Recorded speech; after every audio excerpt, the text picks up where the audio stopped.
এটা একটা life hacks share করতেছি, আজীবন কাজে লাগবে। অন্যের জন্য যেটাই ভালো কামনা করবেন এটা ঘুরে আপনার দিকে আসবে।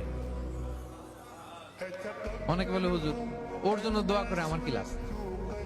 নিজের জন্য আল্লাহ আমারে মাফ করে দাও, আল্লাহ আমারে সমৃদ্ধি দাও, আল্লাহ আমার বেতন বাড়াও, আল্লাহ আমার ব্যবসায় বরকত দাও, আল্লাহ আমার ছেলেরা হাফেজ বানাও, আল্লাহ আমার বউ, আল্লাহ আমার মেয়ে, আল্লাহ আমার আমার আমার সব আমার ভালো আপনি চাচ্ছেন নিজের জন্য, অন্যদের জন্যও চান।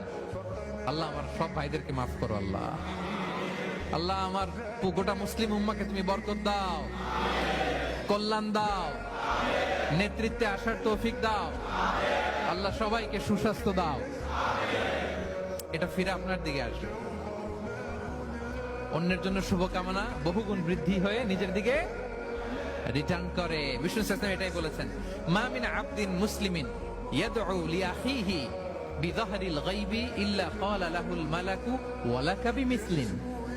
কেউ যদি তার ভাইয়ের অনুপস্থিতিতে তার ভাইয়ের জন্য দোয়া করে, ফেরেশতারা ওই দোয়াটা তার জন্য আগে আগে করে।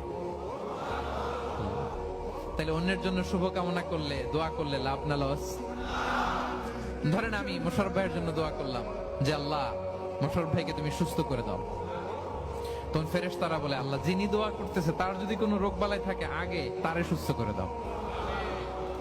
ধরেন আমি বেলায়েত ভাইয়ের জন্য দোয়া করতেছি, আল্লাহ বেলায়েত ভাইয়ের এই সমস্যা আল্লাহ তুমি দূর করে দাও, ফেরেশতারা বলবে আল্লাহ যিনি দোয়া করতেছে তার যদি এই সমস্যা থাকে আগে তারে এটা দূর করে দাও। ধরেন আমি দোয়া করলাম আল্লাহ আমার এই ভাই, আল্লাহ সে গরিব, তার অর্থের বড্ড অভাব, দারিদ্রতা, আল্লাহ তুমি আমার ভাইয়ের দারিদ্রতা দূর করো।